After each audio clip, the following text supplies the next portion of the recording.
हमारा सौरमंडल सिर्फ ग्रहों और चंद्रमाओं तक सीमित नहीं है।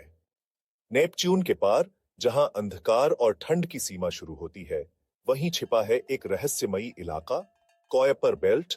करोड़ों बर्फीले पिंडों का ये इलाका हमारे सौरमंडल के इतिहास की भूली बिसरी कहानी कहता है। नमस्कार, आप देख रहे हैं द अनएम्प्लॉयड एस्ट्रोनॉट। आइए चलें इस ब्रह्मांडीय सफर पर, जहां हर कण एक राज छुपाए बैठा है। आज हम जानेंगे काइपर बेल्ट के बारे में। हमारा सोलर सिस्टम एक बहुत ही बड़ी जगह है। ये उन प्लैनेट से भी बहुत दूर तक फैला हुआ है जिन्हें हम अच्छे से जानते हैं। सोचो कि तुम मार्स, जुपिटर, सैटर्न, यूरेनस और नेपट्यून से भी आगे निकल गए हो। तुम खुद को एक बहुत बड़े, अंधेरे और एकदम ठंडे इलाके में पाओगे। ये है काइपर बेल्ट। ये एक फ्रंटियर है, एक बाउंड्री जो हमारे सोलर सिस्टम के प्लैनेटरी हिस्से की बाहरी सीमा बताती है। काइपर बेल्ट खुद एक बहुत बड़ा डिस्क शेप्ड इलाका है। ये नेपट्यून के ऑर्बिट के ठीक बाहर से शुरू होता है, जो हमारे सन से 8वां और सबसे दूर का प्लैनेट है।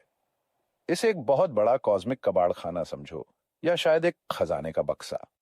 इसमें अनगिनत बर्फीले बॉडीज हैं, जिन्हें अक्सर काइपर बेल्ट ऑब्जेक्ट्स या केबीओज कहा जाता है। ये ऑब्जेक्ट्स सोलर सिस्टम के शुरुआती दिनों के बचे हुए टुकड़े हैं। ये बिलियंस ऑफ ईयर्स से इस ठंडे गोदाम में तैर रहे हैं। ये इलाका सचमुच हमारे सोलर सिस्टम के आखिरी बड़े अनजाने क्षेत्रों में से एक है, जिसमें हमारे बनने के सुराग छिपे हैं। इस तीसरे जोन को समझना हमारे सोलर सिस्टम के आर्किटेक्चर और उसकी हिस्ट्री की पूरी पिक्चर समझने के लिए बहुत जरूरी है। ये कॉस्मिक पजल का एक बहुत इंपॉर्टेंट हिस्सा है। ये कुइपर बेल्ट ऑब्जेक्ट्स आखिर किस चीज से बने हैं? ये ज्यादातर छोटे बर्फीले बॉडीज हैं। वहां लाखों, शायद अरबों ऐसे ऑब्जेक्ट्स हैं। ये आउटर सोलर सिस्टम की गहरी ठंड में तैरते रहते हैं, सन की गर्मी से बहुत दूर। ये मार्स और जुपिटर के बीच एस्टेरॉयड बेल्ट में पाए जाने वाले पथरीले एस्टेरॉयड्स जैसे नहीं हैं। इनकी कॉम्पोजिशन बिल्कुल अलग है। जो मटेरियल पास में गैस होते, वो यहाँ जमकर सॉलिड हो गए हैं। काइपर बेल्ट में जो बर्फ मिलती है, वो सिर्फ पानी की बर्फ नहीं है, हालांकि वो भी बहुत है। इतने कम टेम्परेचर पर पानी की बर्फ पत्थर जितनी सख्त हो जाती है।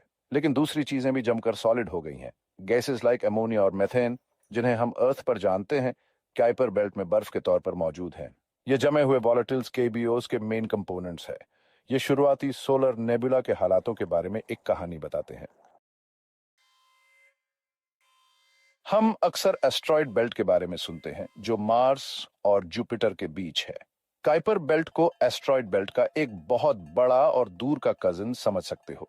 दोनों ही इलाकों में बहुत सारे छोटे बॉडीज हैं, जो प्लैनेट बनने के बाद बचे हुए टुकड़े हैं। लेकिन काइपर बेल्ट कहीं ज्यादा बड़ा स्ट्रक्चर है। ये स्पेस का कहीं ज्यादा बड़ा वॉल्यूम घेरता है और इसमें मैस भी काफी ज्यादा है। काइपर बेल्ट सच में बहुत विशाल है। ये एस्ट्रॉयड बेल्ट से करीब 20 गुना ज्यादा चौड़ा है, और अंदाजा है कि ये 20 से शायद 200 गुना ज्यादा मैसिव है। एस्ट्रॉयड बेल्ट के चपट्टे प्लेन के मुकाबले काइपर बेल्ट ज्यादा मोटा है। ये सोलर सिस्टम के मेन प्लेन के ऊपर और नीचे तक फैला हुआ है।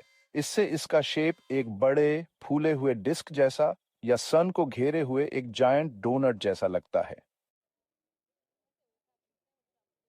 काइपर बेल्ट असल में बचे हुए टुकड़ों का कलेक्शन है।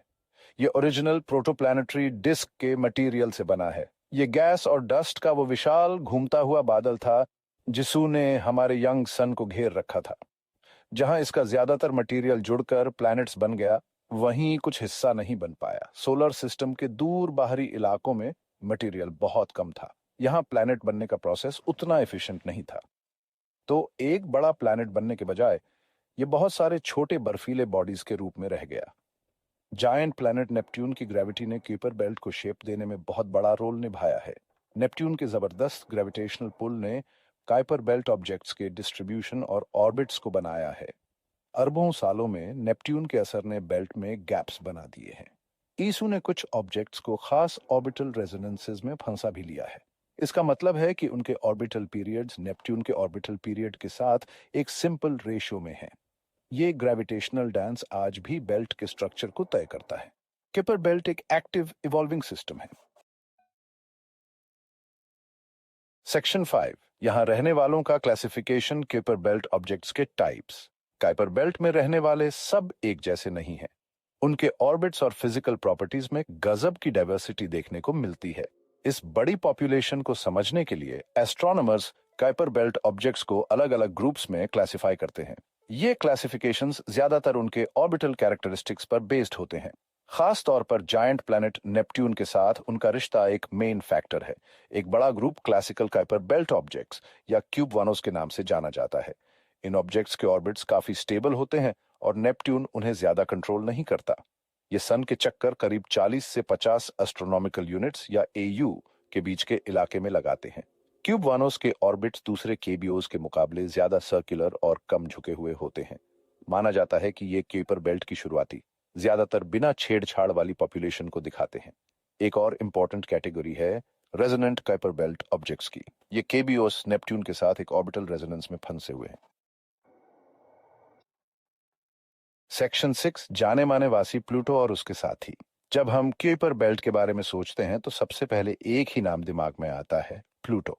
1930 में क्लाइड टॉम्बाउ ने इसे खोजा था और प्लूटो को शुरू में हमारे सोलर सिस्टम का 9वां प्लैनेट माना गया था। 75 साल से भी ज्यादा समय तक इसका ये स्टेटस रहा। लेकिन जैसे जैसे इसके आसपास और ऑब्जेक्ट्स खोजे गए, एस्ट्रोनॉमर्स को एहसास होने लगा कि प्लूटो अकेला नहीं है। असल में ये बर्फीले बॉडीज की इस नई बड़ी पॉपुलेशन यानी कीपर बेल्ट के सबसे बड़े मेंबर्स में से एक था। 2006 में इसे ड्वार्फ प्लैनेट के तौर पर रिक्लासिफाई करने से इस पूरे इलाके के होने और उसकी इंपॉर्टेंस पर रोशनी पड़ी। प्लूटो खुद एक बहुत ही कॉम्प्लेक्स और दिलचस्प दुनिया है। 2015 में इसके बारे में हमारी समझ में क्रांति आ गई।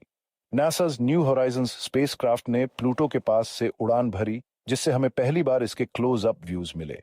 जो इमेजेस और डेटा वापस आए वे बस कमाल के थे। हमने जमी हुई नाइट्रोजन के बड़े बड़े मैदान, पानी की बर्फ से बने ऊंचे ऊंचे पहाड़ और चलती हुई जियोलॉजिकल एक्टिविटी के सबूत देखे। प्लूटो का एक पतला एटमॉस्फेयर भी है जो ज्यादातर नाइट्रोजन, मीथेन और कार्बन मोनोऑक्साइड से बना है। यह बर्फ और पत्थर की एक सीधी सादी शांत गेंद बिल्कुल नहीं है। Section 7 cosmic messengers. Kuiper belt का कॉमेट से लिंक। काइपर बेल्ट सिर्फ पुराने बर्फीले बॉडीज का एक रुका हुआ कलेक्शन नहीं है। यह हमारे इनर सोलर सिस्टम में आने वाले कुछ सबसे शानदार मेहमानों कॉमेट्स का एक बड़ा सोर्स भी है। खास तौर पर माना जाता है कि Kuiper belt short period comets का मेन रिजर्वोयर है। ये वो कॉमेट्स हैं जो सन का चक्कर 200 साल से कम टाइम में लगाते हैं। हैलिस कॉमेट शायद सबसे फेमस एग्जाम्पल है। हालांकि इसका ओरिजिन थोड़ा ज्यादा कॉम्प्लेक्स हो सकता है, शायद ऊट क्लाउड से, लेकिन अंदर की तरफ धकेल दिया गया। बहुत से दूसरे धुंधले और ज्यादातर आने वाले कॉमेट्स पक्के तौर पर इसी बर्फीले डिस्क से आते हैं। दूर जमे हुए कुइपर बेल्ट से कोई ऑब्जेक्ट हमारे रात के आसमान में चमकता हुआ कॉमेट कैसे बन जाता है? सारा खेल ग्रेविटी का है। नेपट्यून का ग्रेविटेशनल असर या शायद केबीओस के बीच टक्कर किसी बर्फीले बॉडी के ऑर्बिट को गड़बड़ा सकती है। यह धक्का उसे एक नए रास्ते पर भेज सकता है जो उसे सन के बहुत करीब ले जाता है। जैसे ही यह बर्फीला बॉडी, जो अब एक कॉमेट न्यूक्लियस है, इनर सोलर सिस्टम के पास पहुंचता है, यह गर्म होने लगता है। सन की रेडिएशन इसकी सतह पर मौजूद बर्फ को भाप बनाना शुरू कर देती है। सेक्शन 8 जारी खोज आउटर सोलर सिस्टम के रहस्यों से पर्दा उठाना। काइपर बेल्ट अभी भी काफी हद तक एक रहस्यमय फ्रंटियर है। हमने इस विशाल इलाके को समझने की बस शुरुआत ही की है। काइपर बेल्ट को एक्सप्लोर करने का एडवेंचर अभी खत्म नहीं हुआ है। यह अपने ठंडे पुराने रहस्यों से हमें आज भी बुला रहा है। दूर से काइपर बेल्ट ऑब्जेक्ट्स को खोजने और स्टडी करने के हमारे मेन टूल्स टेलीस्कोप्स हैं। पावरफुल ग्राउंड बेस्ड टेलीस्कोप्स इन धुंधले दूर के ऑब्जेक्ट्स के लिए आसमान को स्कैन करते हैं। स्पेस बेस्ड टेलीस्कोप्स जैसे हबल स्पेस टेलीस्कोप ने भी बहुत वैल्यूएबल योगदान दिया है। वे केबीओस को अर्थ के एटमॉस्फेयर के धुंधलेपन के असर के बिना देख सकते हैं। कुइपर बेल्ट सिर्फ बर्फीले पिंडों का समूह नहीं, बल्कि हमारे ब्रह्मांड की अनकही कहानी है। वैज्ञानिकों की नजरों में ये एक टाइम मशीन की तरह है जो हमें अरबों साल पीछे ले जाती है। क्या हम कभी इसके सारे रहस्यों को जान पाएंगे? शायद नहीं, लेकिन खोज तो जारी रहेगी। जुड़े रहिए विज्ञान के इस अनंत सफर में द अनएम्प्लॉयड एस्ट्रोनॉट के साथ और जानते रहिए ब्रह्मांड के अनसुलझे रहस्यों को।